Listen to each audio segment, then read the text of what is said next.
Hello and welcome back to Jai nerds. तो आज का जो वीडियो है ये बहुत ही I am super proud of how the script for this video has turned out, क्योंकि इस वीडियो में मैंने कुछ नहीं किया है, बहुत सिंपल कंसेप्ट रखा है। जनवरी अटेम्प्ट है, जेई मेंस 2026 का आने वाला है। मैंने मंथ वाइज प्लानर, तो हर एक स्लाइड जो है वो एक महीना है। अपन शुरू करेंगे सितंबर से, अक्टूबर, नवंबर, दिसंबर, कैसे कैसे कौन से महीने में क्या क्या चीजें करनी है, कैसे पूरा करना है। इसमें ये भी क्लियर हो जाएगा कि भैया मंथ वाइज प्लानर आप बताते हो कैसे बनता है, वीक वाइज प्लानर बताते हो कैसे बनता है, क्या करें 2026 के लिए, कैसे करें। कोई प्रमोशन, कोई कोलैबोरेशन कुछ नहीं रखा है इस वीडियो में, बिल्कुल अनहिंज्ड होकर बात करूंगा, क्या क्या चीजें हो जानी चाहिए।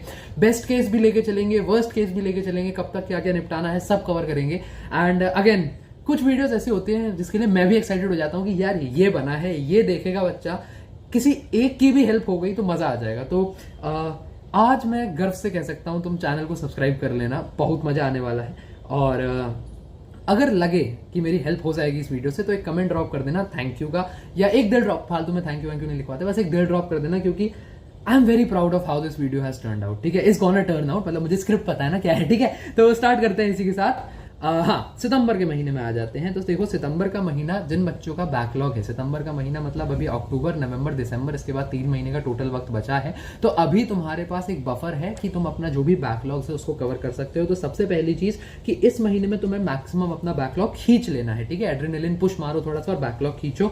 तुम्हें इसी के साथ साथ 11वीं का अपना रिवीजन स्टार्ट कर देना है। और मैं ये नहीं कह रहा हूं कि तुम सारा खत्म कर लो, पूरी 11वीं रिवाइज कर लो, नहीं, मैंने बहुत क्लियरली लिखा है अभी स्टार्ट कर लो रिवीजन। नवंबर तक टाइम है हमारे पास कंप्लीट करने का। नवंबर में मैं लाके पॉइंट, जब नवंबर का महीना आएगा तो उसमें बताऊंगा कि हाँ यहां तक तुम्हारा सिलेबस खत्म हो जाना चाहिए, लेकिन स्टार्ट कर लो। बच्चा सोचेगा कि अरे भैया खुद तो नवंबर तक का टाइम दे रहे हैं, तो नवंबर में बाबू मैं पहले ही हफ्ते में निपटा दूंगा कि पहले हफ्ते तक खत्म है। 2 महीने में पूरे 1 साल का कंटेंट रिवाइज करना है, along with your midterm examinations, along with your school work, coaching work. It is going to be difficult. That's why I've given you a complete set of 2 months. ठीक है, थोड़ा थोड़ा करके करते जाना है, बट रिवीजन स्टार्ट कर दो, इट इज हाई टाइम। ठीक है, अगली बात पर आते हैं। करंट सिलेबस को किसी भी हालत में कॉम्प्रोमाइज नहीं करना है। मैंने ये मेंटोरशिप से देखा पॉइंट, इसलिए मुझे यहाँ पे ऐड करना पड़ा, वैसे नहीं था ये। मेंटोरशिप में मैंने ये देखा, एक बच्चे को कहा था बैकलॉग कवर करो, उसने क्या करा, बैकलॉग के चक्कर में अपनी हफ्ते भर की क्लासेस मिस कर दी। बहुत गड़बड़ चीज है, ऐसा मत करना। अब इसमें एक सवाल आता है कि भैया मेरा बैकलॉग इंटरकनेक्टिंग है, मैंने हफ्ते भर में क्लास इसलिए मिस करी क्योंकि मैं उस क्लास में जाता भी तो मुझे कुछ समझ नहीं आता, क्योंकि प्री रिक्विजिट मैंने खत्म कर रखा है।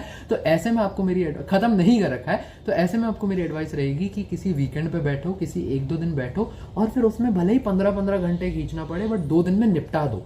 हफ्ते भर की क्लास मिस करना is a very big thing भाई, उतना नहीं जाना है। 2 दिन लो, उतने में निपटाओ। एक आध क्लास मिस करनी पड़े चलेगा, उससे ज्यादा नहीं करना है। ठीक है, अब अगली बात पर आते हैं। सितंबर में सिर्फ तुम्हें ये 2 काम दिए, अगर किसी को ये भी ज्यादा लग रहे हैं तो भाई तुम्हारा भगवान मालिक है। स्टार्ट करने बोला है, चिल रहने बोला है, मतलब इतना, इससे ज्यादा चिल नहीं हो सकते भाई। ये चिल मतलब अभी सितंबर में भी तुम्हें दिन का 12 घंटे खींचना है। अब पेपर करीब है तो चिल का मतलब 12 घंटे होगा, सीरियस का मतलब 14-15 घंटे होगा। ठीक है, तो मान के चलना। यहाँ पे ज्यादा लोड नहीं लेने को दे रहा हूँ, क्योंकि तुम्हें मिड टर्म्स के लिए, जो या हमारे लिए हम मिड सेम्स बोलते हैं कॉलेज में, तुम लोग मिड टर्म्स, किसी के स्कूल में मिड सेशन एग्जाम जो भी है, उसके लिए तुम्हें वक्त अपना निकालना है, देने पड़ते हैं। अगर सीरियसली दे रहे हो तो थोड़ा ज्यादा निकालना पड़ सकता है। मैं कहूंगा कि 5 से 6 दिन हमारे एग्जीक्यूशन होता था पेपर का, और उससे 4 दिन पहले हमें पढ़ना पड़ता था। तो तुम्हारे 9 के करीब जो दिन है ये इसमें जा सकते हैं। ठीक है, इतना मैं तुम्हें बफर दे रहा हूँ, इसमें टाइम दे दो, क्योंकि सिलेबस मोर और लेस सेम है। When you will study for your mid terms, I know you are gonna study from a subjective perspective, but you gonna study the same things, right? So it will help in your JEE का revision as well, 12th class का। तो that is not a very big problem, mid terms के लिए time तुम दे सकते हो। अब आ जाते हैं अपन अगले महीने में, अक्टूबर में। अक्टूबर में हमारा जन्मदिन भी आता है, तो प्यारा महीना है। अक्टूबर से स्टेल्थ मोड ऑन। अभी लास्ट पिछले में पॉइंट क्या कवर करा कि यहाँ लोड ज्यादा नहीं है। अक्टूबर से भसड़ मचाना शुरू कर दो। अक्टूबर से दुनिया को दिखा दो कि मैं क्या चीज हूं और मैं कितनी मेहनत कर सकता हूं। फोड़ के रख दो अक्टूबर से। ठीक है, सबसे पहले अपना 12वीं का सिलेबस जितना खींच सकते हो, जितना तेजी में ला सकते हो, उसको मैक्सिमाइज करो। अगर तुम्हें लगता है कि अगर मैं लाइव क्लास दे रहा हूं, देखो लाइव क्लास बढ़िया चीज है, अच्छी चीज है, रिटेंशन बेटर बैठता है। लेकिन अगर तुम्हें लगता है कि मेरे बैच वाले नवंबर दिसंबर तक खींचेंगे, तो तुम रिकॉर्डेड पर शिफ्ट हो जाओ और थोड़ा सा कंट्रोल खुद के हाथ में ले लो। कुछ चीजें अगर लग रहा है बैच में शुरू ही नहीं हुई, यूट्यूब से पढ़ लो, किसी और सोर्स से पढ़ लो। नहीं तो ये करो कि बैच में जो लाइव लेक्चर ही है वो रिकॉर्डेड में ले लो, और जो टाइम बच रहा है, ऑफकोर्स क्योंकि बैच में एक XYZ तक ही सिलेबस पहुंचेगा, तो ऐसा तो नहीं है कि सारा ही खत्म कर दोगे। तो जो टाइम बच रहा है उसको प्रैक्टिस एक्सेट्रा के लिए यूज करो। मोटी मोटी बात है कि अब वो जो ऑटोनॉमस ऑटो पायलट फीचर चलता है कि आराम से चल रहे हैं, क्लास जा रहे रहे हैं, जो हो रहा है वो होने दे रहे हैं, वो नहीं करना है। कंट्रोल अब अपने हाथ में ले लेना बहुत ज्यादा इंपॉर्टेंट है, ठीक है। 11th रिवीजन कोशिश करो कंप्लीट हो जाए तो अक्टूबर एंड तक, नहीं तो नवंबर फर्स्ट वीक तक अपने को कंप्लीट करना है। एक बात का ध्यान रखना, अगेन ये मुझे मेंटोरशिप से मिला ये पॉइंट, कि 11th का रिवीजन बच्चे क्या करते हैं, शॉर्ट नोट्स पढ़ लेते हैं। नहीं, रिवीजन करने का स्टेप बता रहा हूं, प्लीज ध्यान से सुनो। इसलिए मैंने सोचा ही था कि आज इस वीडियो में साला सब कवर कर दूंगा, कुछ भी नहीं छोड़ूंगा, बैकलॉग भी कैसे करना है, रिवीजन भी कैसे करना है। तो 11th का रिवीजन जिसको करना है, सबसे पहले तुम अपने शॉर्ट नोट्स को रीड करना स्टार्ट करोगे थ्योरी के, इसमें सिर्फ 10% अपना रिवीजन का टाइम लगाओगे। इसके बाद तुम कुछ एग्जाम्पल्स प्रैक्टिस करोगे, अगर तुम्हें भूल गए हो, माना कि तुमने पहले प्रैक्टिस किया होगा बट फिर भी इसमें तुम अपना 20% टाइम लगाओगे और 70% of your revision time will go to practice करोगे, दिक्कत होगी वापस शॉर्ट नोट पे जाओगे, वापस प्रैक्टिस करोगे, ये टू एंड फ्रो चलेगा। रिवीजन में तुम्हारा दिन से 2 से 3 घंटे का टाइम जाना चाहिए, इतना इंपॉर्टेंट भी है, तुम्हें कवर भी करना है, ठीक है। अब एक और चीज जो अब नई इंट्रोड्यूस होगी अक्टूबर से, वो ये है टेस्टिंग। टेस्टिंग क्या मतलब, सीधा सीधा कहें तो मॉक्स अटेम्प्ट करना, ठीक है। तो मॉक्स देना जो है अक्टूबर से शुरू कर देना है। धीमे धीमे कोशिश करो, क्योंकि ऑफकोर्स मैं ये मान के नहीं चल रहा हूं कि अक्टूबर में तुम्हारा सिलेबस खत्म हो जाएगा, तो फुल टेस्ट तुम अभी नहीं दे सकते हो। इसलिए अगर कवर नहीं हुआ है तो पार्ट टेस्ट भी दो, बट दो जरूर, और मॉक के बाद उसका एनालिसिस करना स्टार्ट कर दो। लास्ट पॉइंट जो है उसको मैंने बहुत ढंग से कवर कर दिया कि start taking control in your hands. इस पे मैं इनफ स्ट्रेस नहीं कर सकता, बहुत ज्यादा जरूरी है। ऑटो पायलट मोड पे चल रहा होता है बालक पूरी 12वीं की, अच्छा कल क्लास जाऊंगा, इलेक्ट्रोस्टैटिक्स होगा, उसका डीपीपी मिलेगा, उसका होमवर्क मिलेगा, सो जाऊंगा, अगले दिन क्लास जाऊंगा। नहीं, अब चीजें अपने हिसाब से प्लान करना स्टार्ट करो, कंट्रोल अपने हाथ में लेना स्टार्ट करो। It is very very important, ठीक है। अगले महीने पे आ जाते हैं, अक्टूबर समाप्त हो गया हमारा ये सब चीजों में। नवंबर बहुत क्रूशियल महीना है, it is a very very important month, इसलिए इसका प्लानर और डिटेल में बताया है। नवंबर के फर्स्ट हाफ मतलब 1 से 14 नवंबर, 1 से 14 नवंबर में तुम्हें अपने जितने भी रिमेनिंग बैकलॉग्स हैं उनको अटैक करना है, उनको फिनिश करना है। इसके बाद कोई भी बैकलॉग तुम्हारा नहीं बचना होना चाहिए। 12th का सिलेबस जो है तुम्हें रैप कर देना है। एक आइडियल केस बता रहा हूं, अगर तुम्हें लगता है कि मेरे बैच में डिले हो रहा है तो ठीक है, थोड़ा सा दिसंबर तक तुम टाइम ले सकते हो, बरसात हो रही पीछे, ठीक है, तो थोड़ा सा तुम दिसंबर का फर्स्ट वीक ले सकते हो, बट इसी के साथ साथ अपना प्रैक्टिस और वो चलाते रहो। अपने बैच के कारण अपने आप को कॉम्प्रोमाइज मत होने दो अपनी प्रिपरेशन को, ठीक है। और फर्स्ट हाफ में तुम्हें 11th का रिवीजन कंप्लीट कर रहा है एट एनी कॉस्ट। ये अपन ने कब शुरू किया था, सितंबर में, ठीक है। अब रैप हो जाना चाहिए, इससे ज्यादा वक्त में तुम्हें 11वीं की रिवीजन के लिए नहीं दे सकता, क्योंकि अब अपने को प्रैक्टिस और टेस्टिंग शुरू करनी है बहुत रिगुलरली। सेकेंड हाफ की बात करते हैं 15 से 30 नवंबर तक। अब तुम्हें फुल सिलेबस टेस्ट दे देना शुरू कर देना है।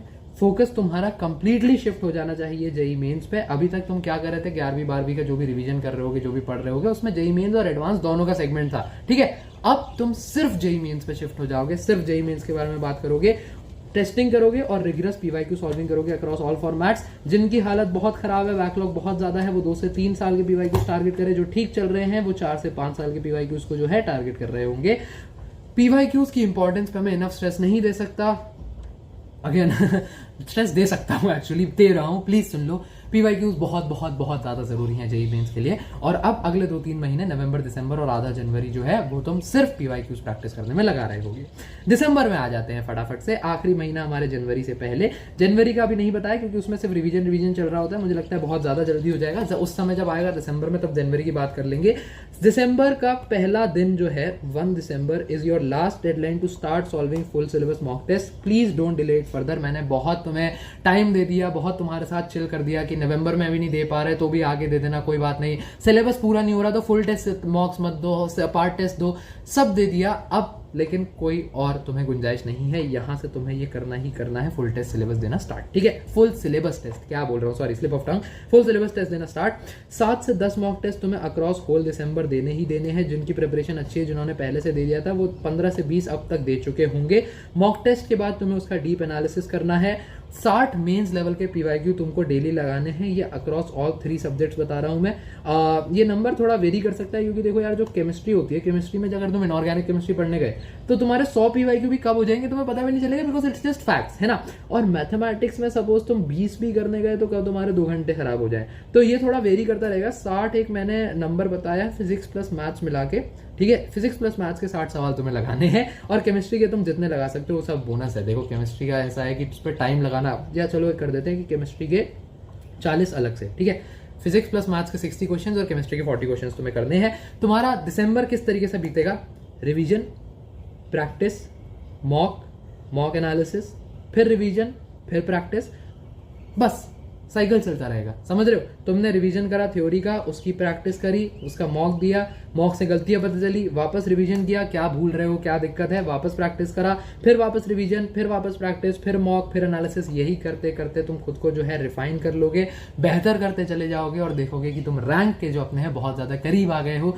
अब लास्ट के दिनों में एक बात ध्यान रखना, ये अक्रॉस ऑल मंथ्स, सितंबर, अक्टूबर, नवंबर, दिसंबर, जो तुम्हारा सबसे ज्यादा साथ देगी वो देगी तुम्हारी कंसिस्टेंसी। जितना कंसिस्टेंटली तुम मेहनत करोगे, जितना कंसिस्टेंटली पढ़ाई करोगे, उतना ही ज्यादा तुम्हें फल मिलेगा, उतनी अच्छी तुम्हें रैंक मिलेगी।